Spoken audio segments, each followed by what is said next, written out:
On va évoquer Aurora. C'est un film que tu m'as apporté qui fait 7 minutes qu'on va vous diffuser. C'est quoi? C'est un extrait de la version bêta de BAM. C'est une version qui a été diffusée simplement dans des cinémas et dans des salles de projection en 2017, avant que le film soit terminé, puisqu'on l'a fait avec les contributeurs. Je les avais fait participer. Et dans ce film, il y avait cette séquence que vous allez voir, intégrale. Et je l'avais diffusée sur Internet il y a 2 ans de ça. Et il y avait tout un descriptif qui disait, voilà, ça c'est la séquence, mais voilà le contexte dans lequel était la séquence. Et il y a des tas de gens qui ont pris cette séquence et qui s'en sont servis d'un côté pour montrer que, en fait, là, pour le coup, c'est pas les Anunnaki, c'est le Mahabharata. C'est une version un peu différente, parce que c'est pas pour faire des travailleurs, c'est plus par bonté, c'est plus un peu comme la Bible, pour l'expérimentation, la philosophie, parce qu'ils trouvaient les humains beaux. Donc ils les auraient fait évoluer. Et cette séquence-là était prise donc pour dire que, vous voyez, il y avait des vaisseaux spatiaux, il y avait des tas de choses dans un passé lointain, ou de l'autre côté pour accuser BAM de véhiculer secrètement l'hypothèse extraterrestre, secrètement, voilà.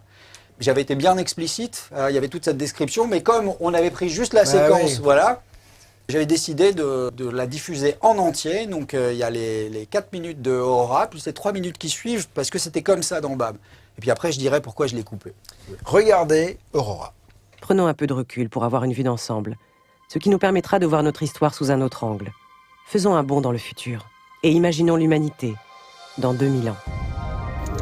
Année 4441 de notre ère, planète Terre. Après les graves menaces qui pesèrent sur l'humanité au commencement du 2e millénaire, elle fit contre toute attente la paix avec elle-même et avec la nature. L'univers s'ouvrit ensuite à elle. Le premier voyage interstellaire humain habité fut réalisé avec succès le 24 août 2089.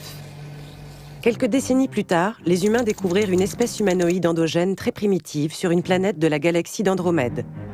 Après quelques années d'observation, il fut décidé d'accélérer son développement en l'hybridant avec l'espèce humaine. C'est ainsi qu'une nouvelle espèce humanoïde fut créée. Ils adaptèrent les caractéristiques et capacités des différents groupes d'individus en fonction de la nature des lieux sur lesquels ils les disposèrent et ils les accompagnèrent dans leur début.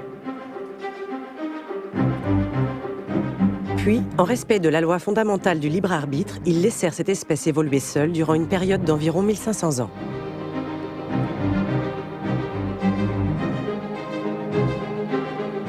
En 3636, une équipe administrative et scientifique complète retourna sur place afin d'observer le résultat de son évolution et d'aider à la mise en place de la civilisation.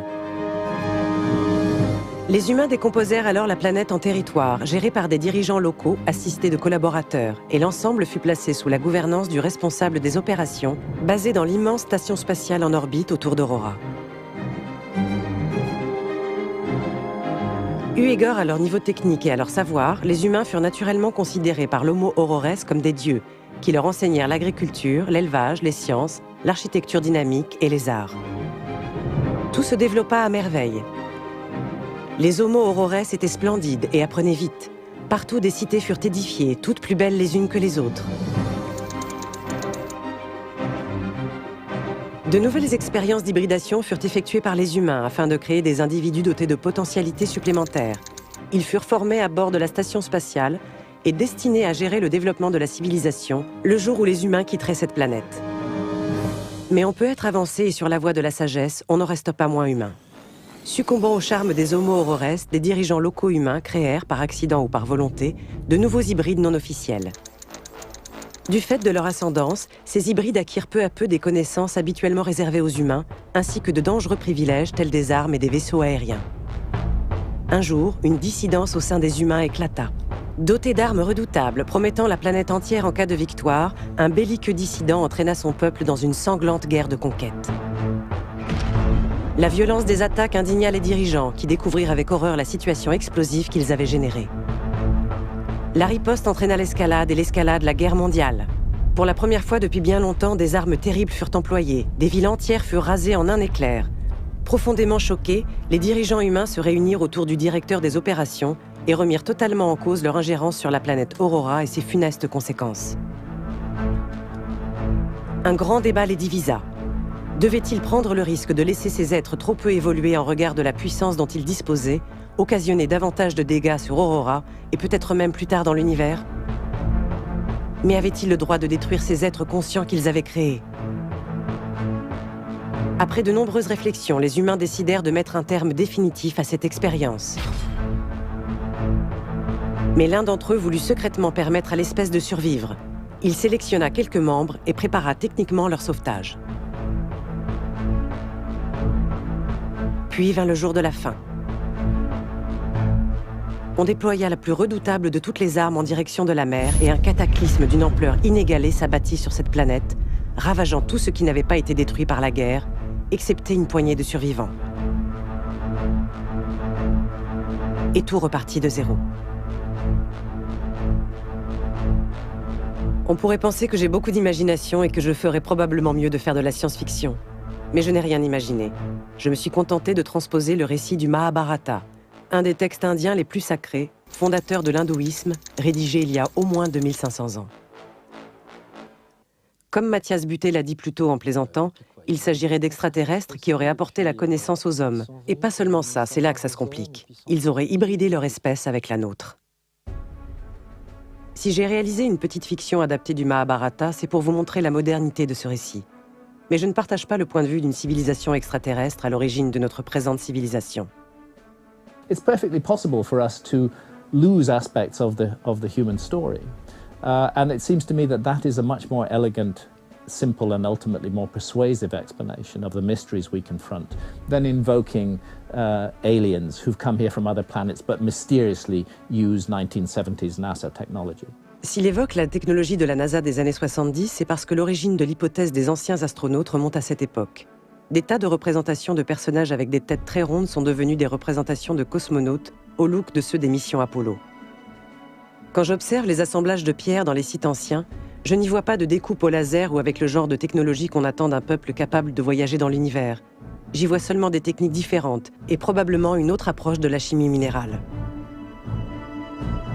Les récits du Mahabharata ou de l'Ancien Testament pourraient tout aussi bien raconter le débarquement de ce peuple dans des zones où la civilisation n'avait même pas encore commencé.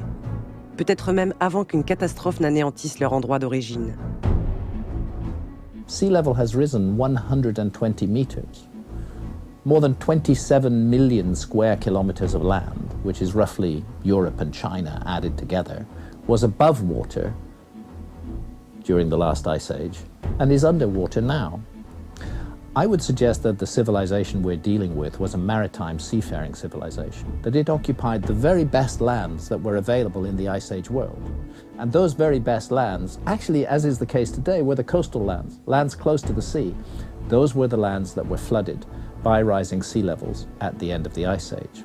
Que se passerait-il si nos villes étaient détruites par un cataclysme et qu'il ne reste plus sur la planète que quelques zones peuplées par les dernières tribus amérindiennes, n'ayant eu aucun contact avec le reste du monde? Des survivants débarquant avec une technologie en avance de plusieurs millénaires sur la leur, ne les ferait-elle pas passer pour des sortes de dieux? Que deviendrait cette histoire, racontée par leurs descendants? Elle serait probablement très proche de celle fictive d'Aurora. L'hypothèse extraterrestre permettrait donc d'expliquer cette absence relative de traces de vie de cette civilisation. We should not expect the remnants of that civilization to be the same as our own. They're going to be very different and may even be unrecognizable. La nôtre en laisserait davantage, vu que nous avons construit quasiment sur toute la surface de notre planète, que nous avons miné et foré le sous-sol à de nombreux endroits. Mais cette civilisation pourrait avoir évolué différemment de la nôtre, ce que laisse entendre sa manière de bâtir. Voilà un magnifique film. Non, c'est vrai, 7 minutes et quelques. Alors, on a laissé volontairement, tu as laissé volontairement La séquences mention. coupées pour Ouais. pas que les gens reprennent Voilà, et qu'on exactement. voit bien que ça dure 7 minutes 23. Ouais. Alors, on voit bien là, c'est-à-dire que c'est le mec qui veut te dire que tu es pour la théorie des aliens, il a tout faux. C'est-à-dire que Il n'a pas vu BAM déjà. Voilà, c'est ça.